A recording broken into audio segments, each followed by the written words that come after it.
Fact number 10। कहते हैं कि मृत्यु संसार का एक कड़वा सच है, लेकिन जेलीफिश की एक स्पीसीज है जिसका नाम है टूरिटोप्सिस डोर्नी। इस जेलीफिश को बायोलॉजिकली इमॉर्टल कहा जाता है, मतलब इसकी कभी भी डेथ नहीं होती। जब भी कोई एनवायरमेंटल स्ट्रेस आता है या फिर इसको कोई इंजरी हो जाती है, मतलब इसके मरने की नौबत आती है, तो ये फिश अपनी चाइल्डहुड स्टेज में चली जाती है। इस प्रॉपर्टी को ट्रांस डिफरेंशिएशन कहते हैं, मतलब जो पुरानी सेल्स होती हैं वो नई सेल्स की फॉर्मेशन करना स्टार्ट कर देती हैं। ये बिल्कुल उसी तरह है जैसे एक बटरफ्लाई कैटरपिलर में चेंज हो जाए या एक बुजुर्ग आदमी एक बच्चे में चेंज हो जाए और फिर से अपनी नई ज़िंदगी जीना शुरू कर दे। That's amazing. Fact number 9। ये है टाइगर शार्क। जब भी ये प्रेग्नेंट होती है तब इसके एम्ब्रायो, मतलब कि जो बच्चे इसके पेट में पल रहे होते हैं, वो एक दूसरे को खाने लगते हैं। ये भी उनकी एक स्ट्रैटेजी होती है। जब डीएनए टेस्ट किया गया तो पता चला कि ये एम्ब्रियो अलग अलग फादर्स के होते हैं और ये अपने आप को जन्म देने के लिए एक दूसरे को खाते हैं। अगर 2 एम्ब्रियो एक ही फादर से हो तो दोनों मिलके बाकी सबको खाने लगते हैं ताकि उनकी ब्लड लाइन स्ट्रॉन्ग हो जाए। इसे कहते हैं सर्वाइवल ऑफ द फिटेस्ट, मतलब जो सबसे फिट और स्ट्रॉन्ग है वही सरवाइव करेगा। Fact number 8। ये एक बड़ी मिस्टीरियस सी स्टोरी है। 1963 में बारबाडोस में 2 ट्विंस पैदा हुई जिनका नाम था जून एंड जेनिफर। इनको साइलेंट ट्विंस भी कहा जाता था क्योंकि ये सिर्फ एक दूसरे से ही बातें करती थी और वो भी एक सीक्रेट लैंग्वेज में। जैसे जैसे वो बड़ी होती गई उन्होंने फिक्शन लिखना स्टार्ट कर दिया, मतलब इमेजिनेशंस होते हैं ना, इस तरीके से उन्होंने क्राइम करना स्टार्ट कर दिया, इवन हत्याएं भी। उन दोनों को ब्रॉडमूर में हाई सिक्योरिटी मेंटल हॉस्पिटल ले जाया गया, लेकिन फिर भी वो दोनों नॉर्मल नहीं हुई। जब वो हॉस्पिटलाइजेशन के 14वें साल में थी तब इन गर्ल्स ने डिसाइड किया कि अगर उन्हें नॉर्मल लाइफ जीनी है तो उनमें से एक को मरना होगा। जैसे ही इन दोनों ने एग्रीमेंट किया, जेनिफर उसी दिन हार्ट इन्फ्लामेशन से मर गई। उस टाइम वो जस्ट 29 ईयर्स की थी। इन्वेस्टिगेशन भी किया गया लेकिन उसकी बॉडी में कोई ड्रग या पॉइजन भी नहीं मिला और उसकी डेथ आज तक एक स्ट्रेंज मिस्ट्री बनी हुई है। Fact number 7।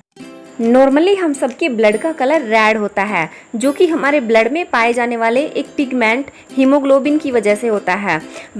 2007 में कनाडा में एक सर्जन एक 42 ईयर के आदमी को ऑपरेट कर रहे थे तो उन्होंने पाया कि उस आदमी के ब्लड का कलर ग्रीन है। इस मेडिकल कंडीशन को सल्फ हीमोग्लोबिनेमिया कहा जाता है। यह तब होती है जब हीमोग्लोबिन के साथ कोई सल्फर एटम कंबाइन हो जाता है। इसकी वजह से साइनोसिस भी हो सकता है, मतलब हैंड्स की उंगलियां ब्लू दिखाई दे सकती हैं। Fact number 6। जब भी हम सिक्कों को सूंघते हैं तो हमें एक मेटालिक स्मेल आती है।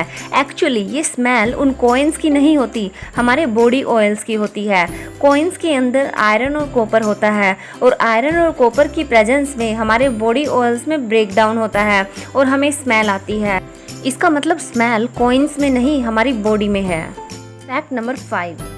आपने इंसानों को तो सुसाइड करते हुए देखा है, लेकिन क्या कभी किसी इंसेक्ट को सुसाइड करते हुए देखा है?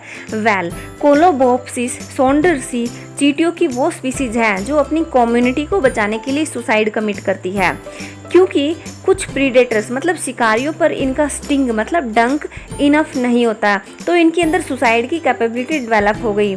इसमें वो अपने आप को उस एनिमी के चारों तरफ रैप कर लेती है और अपने आप को एक्सप्लोड कर लेती है। फिर इनकी बॉडी से एक स्टिकी फ्लूइड निकलता है जिसमें वो एनिमी फंस जाता है और मर जाता है। It's amazing. Fact number 4। हमने ब्लैक और ब्राउन आई कलर बहुत कॉमनली देखे हैं, लेकिन रेड आई कलर बहुत ही रेयर है। इस कंडीशन को ओक्यूलर एल्बिनिज्म कहा जाता है। ओक्यूलर एल्बिनिज्म के अंदर आंखों में पिगमेंट की कमी होती है। मोस्टली कंडीशन में आईज का कलर ब्लू होता है, लेकिन जब भी रेटिना, जो कि हमारी आईज का कलर्ड पार्ट होता है, उसमें ब्लड वेसल्स दिखाई दे जाती हैं, तब आईज का कलर रेड या पिंक दिखाई देता है। Fact number 3। इस इंसान का नाम है बिली मिलिगन। ये एक अमेरिकन सिटीजन और क्रिमिनल था। इसकी लाइफ इतनी डिस्टर्ब्ड हो गई थी कि इसका माइंड लगभग 24 पर्सनालिटीज़ में बट गया था। मतलब अब वो अलग अलग 24 पर्सनालिटीज़ की तरह बिहेव करता था। ये पर्सनालिटीज़ उस पर इतनी हावी हो गई थी कि उसकी रियल पर्सनालिटी उभर ही नहीं पाती थी। हर पर्सनालिटी के लिए उसके बोलने का पैटर्न डिफरेंट था। इवन उसका एक्सेंट मतलब बोलने का लहजा भी डिफरेंट था। वह चेयर पर अलग अलग पोज बना के बैठता था। उनमें से एक पर्सनालिटी टीचर की थी। अब उसे एक मेंटल हॉस्पिटल में रखा गया। 10 सालों तक उसका ट्रीटमेंट करने के बाद उसकी सारी पर्सनैलिटीज़ को टीचर में चेंज कर दिया गया। उसके बाद उसने अपनी बची हुई लाइफ बहुत ही कामनेस के साथ स्पेंड की। फैक्ट नंबर 2, स्माइल करते रहना बहुत अच्छी बात है, लेकिन हर वक्त चाहे अनचाहे स्माइल करना भी एक बीमारी बन सकता है। इसे कहते हैं स्माइल मास्क सिंड्रोम। ये एक साइकोलॉजिकल डिसऑर्डर है जिसमें एक इंसान की लगातार लंबे टाइम तक अननेचुरल मतलब फेक स्माइल करते रहने की वजह से वो डिप्रेशन और फिजिकल इलनेस का शिकार हो जाता है। इसका सबसे पहला केस 1983 में जापान में मिला था, क्योंकि जापानीज सर्विस इंडस्ट्रीज़ में स्माइलिंग फेस बहुत इम्पोर्टेंट है। Fact number 1, an apple a day keeps the doctor away. मतलब एक एप्पल डेली खाने से बीमारियां और डॉक्टर दूर रहते हैं, लेकिन एप्पल के सीड्स खाने से ज़िंदगी हमेशा के लिए दूर जा सकती है। एप्पल सीड्स में एमिगडालिन नाम का एक कंपाउंड होता है जो कि टॉक्सिक इफेक्ट शो करता है। अगर सीड साबुत रहता है तो ये हानि रहित होता है, लेकिन यदि सीड को चबा लिया जाता है तो हमारी बॉडी में ये एमिगडालिन हाइड्रोजन साइनाइड में चेंज हो जाता है, जो कि हाईली पॉइजनस है, और अगर इसकी हाई डोज बॉडी में चली जाए तो डेथ भी हो सकती है। अगर वीडियो अच्छी लगी हो तो लाइक करें, शेयर करें, और चैनल पर नए हो तो सब्सक्राइब करें। Thank you so much for watching the video.